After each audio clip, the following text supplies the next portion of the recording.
पहले एपिसोड में हमने सीक्रेट के बारे में बहुत अच्छे से जान लिया, लेकिन अब हम जानेंगे कि इसको आखिर यूज़ कैसे करेंगे। सीक्रेट को यूज़ करने की प्रोसेस काफ़ी सिंपल है और 3 स्टेप की है। तो चलिए जानते हैं कि आखिर इसको हम यूज़ कैसे कर सकते हैं अपनी ज़िंदगी में अच्छी चीज़ें पाने के लिए। क्या आपने अलादीन और जिन की स्टोरी सुनी है?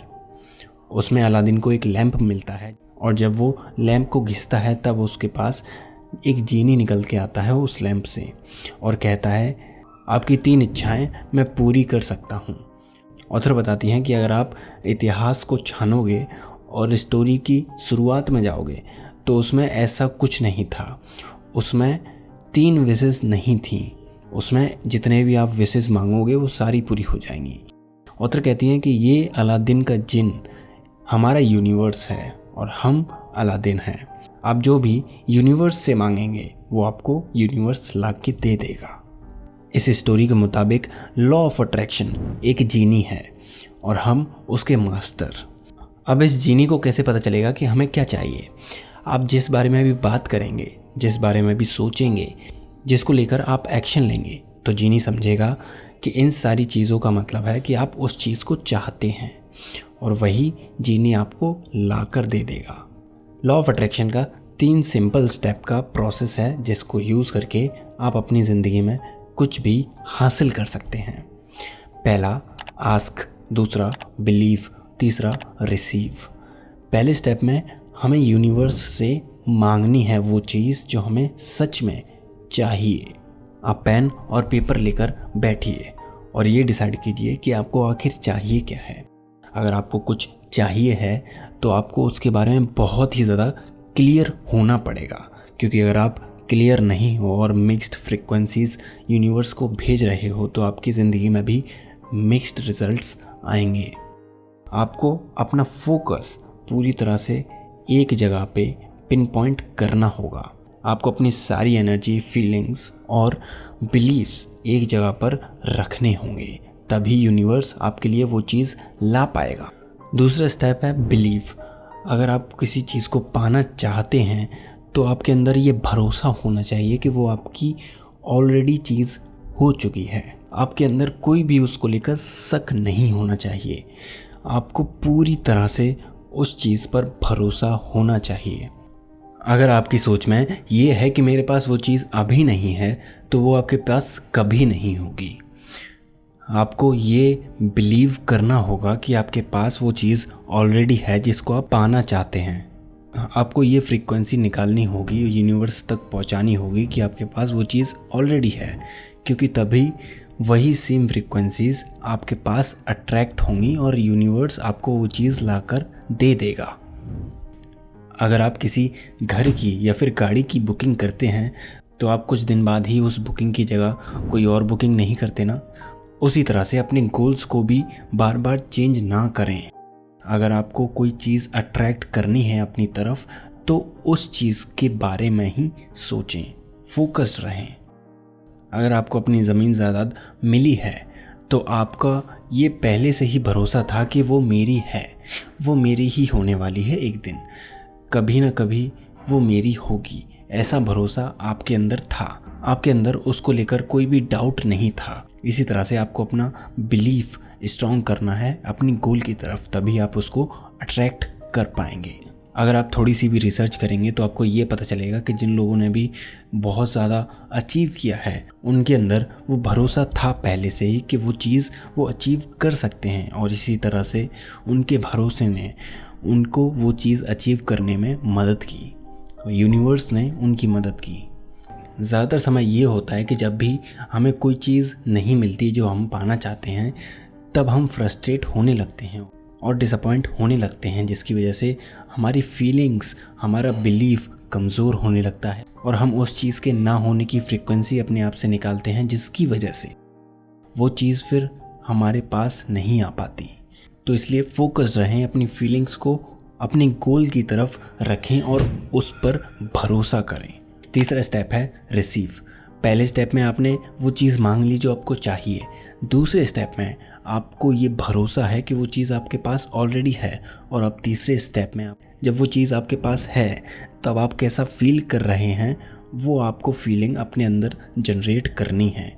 इससे क्या होगा कि आपकी फीलिंग्स की फ्रीक्वेंसी यूनिवर्स उसी सेम फ्रीक्वेंसी पर मैच करने की कोशिश करेगा और वैसे सर्कमस्टेंसेस, वैसे लोग और वैसी कंडीशंस क्रिएट करेगा जो कि आपको वो चीज़ अचीव करने में मदद करेंगी।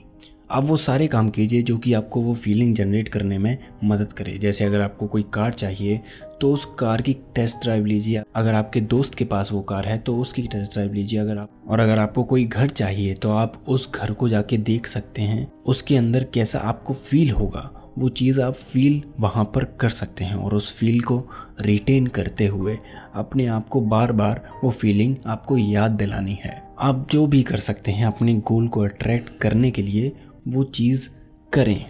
अब हम 3 पावरफुल प्रोसेसेस के बारे में जानेंगे जो कि आपको लॉ ऑफ अट्रैक्शन को अप्लाई करने में मदद करेंगी।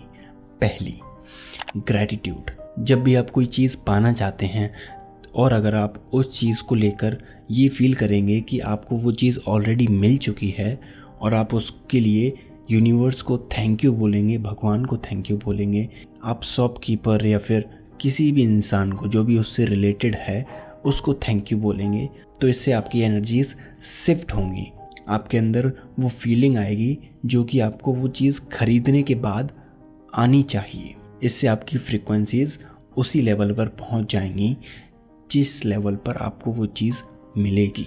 दूसरी प्रोसेस, विजुअलाइजेशन। अगर आपको कोई कार खरीदनी है तब आप उसके अंदर अपने आप को विजुअलाइज कीजिए और ये देखो कि मैं कैसे उसकी स्टीयरिंग पर हाथ फेर रहा हूँ, कैसे मैं उसकी सीट पर बैठा हूँ, मैं गेट बंद कर रहा हूँ, कैसे मैं रास्ते पर ड्राइव के लिए जा रहा हूँ। इससे पावरफुल थॉट्स, फीलिंग्स और फ्रीक्वेंसीज जनरेट होंगी आपको उस चीज़ तक ले जाने के लिए। और तीसरी प्रोसेस है एक्शंस। आपको काम करना है उस चीज़ को पाने के लिए। बैठे बैठे आपको कुछ नहीं मिल जाएगा। पर मुझे तो 1 करोड़ रुपए कमाने हैं लेकिन मुझे पता ही नहीं है कि मेरा रास्ता क्या है वहाँ तक जाने का। अगर आपको रास्ता नहीं पता है तो कोई दिक्कत नहीं है, कोई प्रॉब्लम नहीं है। आप पहला कदम तो रखिए, आप एक्शन लेना शुरू तो कीजिए। जैसे रात में हम चलते हैं हेडलाइट्स गाड़ी की ऑन करके और हमें सिर्फ आगे का 100 फीट का या फिर 200 फीट का रास्ता दिखता है, लेकिन हम अपनी मंजिल तक धीरे धीरे पहुंच जाते हैं। उसी तरह से जब आप पहला कदम रखोगे तब दूसरा कदम रखने का रास्ता अपने आप आपको दिखने लगेगा। जैसे ही आप लॉ ऑफ अट्रैक्शन की सारी बताई हुई बातें फॉलो करोगे और आपके साथ अच्छे अच्छे जादू होने शुरू हो जाएंगे। आपकी ज़िंदगी पूरी जादू से भर जाएगी। इमेजिनेशन को लेकर एल्बर्ट आइंस्टाइन ने कुछ ऐसा कहा है, imagination is everything, it is the preview of life's coming attractions. Imagination ही सब कुछ है। जो भी आपकी ज़िंदगी में अट्रैक्ट हो रहा है ये उसका एक छोटा सा नज़ारा है। पैसे को अट्रैक्ट करने के लिए आपको वेल्थ पर ध्यान देना होगा, ना कि कमी पर। आपको इस चीज़ पर फोकस करना होगा कि आपके पास बहुत ही ज़्यादा पैसा है, ना कि इस चीज़ पर कि आपके पास पैसा है ही नहीं। अगर आप अबंडेंस पर फोकस करोगे तो आपके पास बहुत सारा पैसा आएगा। जब भी आप अपने रिश्तों को अच्छा करना चाहते हो तब आपके वर्ड्स, आपके एक्शंस, आपकी सराउंडिंग्स उस चीज़ को रिफ्लेक्ट करनी चाहिए जैसा आप रिलेशनशिप चाहते हैं। अगर आप अच्छे लोगों को, लविंग लोगों को अपनी ज़िंदगी में अट्रैक्ट करना चाहते हैं तो आपको खुद पहले लविंग होना पड़ेगा, आपको खुद पहले अच्छा होना पड़ेगा। जैसा आप अपने बारे में फील करोगे वैसे ही लोगों को आप अट्रैक्ट करोगे अपनी ज़िंदगी में।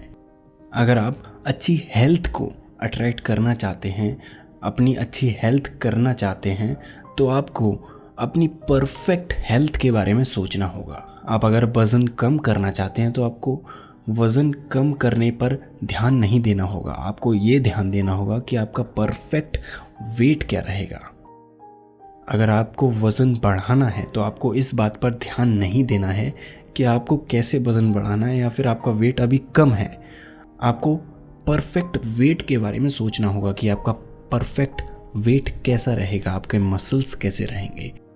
अगर आपको अपनी बीमारियों को ख़त्म करना है तो आपको अपनी परफेक्ट हेल्थ के बारे में सोचना होगा, ऐसी हेल्थ के बारे में जिसमें वो बीमारी नहीं हो। आपको इमेजिन करना होगा, आपको वो फ्रिक्वेंसीज मैच करनी पड़ेंगी, तभी आपकी ज़िंदगी में जादू हो पाएगा। तो ये थी द सीक्रेट की समरी। उम्मीद है कि आपने इससे एक लाइफ चेंजिंग कॉन्सेप्ट सीखा होगा। अगर हाँ, तो प्लीज़ हमारे पॉडकास्ट को एक 5 स्टार रेटिंग देना ना भूलें। आप रेटिंग हमें एप्पल पॉडकास्ट और स्पॉटिफाई पर दे सकते हैं। और अगर आप यूट्यूब पर हमें देख रहे हैं तो प्लीज़ इस वीडियो को शेयर करें और चैनल को सब्सक्राइब करें। इससे आपको भी ग्रो होने में मदद होगी और आप दूसरों को भी कुछ नया सीखने में उनकी मदद करेंगे। तो इस एपिसोड के लिए बस इतना ही। अगले हफ्ते फिर मिलेंगे। तब तक के लिए अपना ख्याल रखें और सीखते रहें।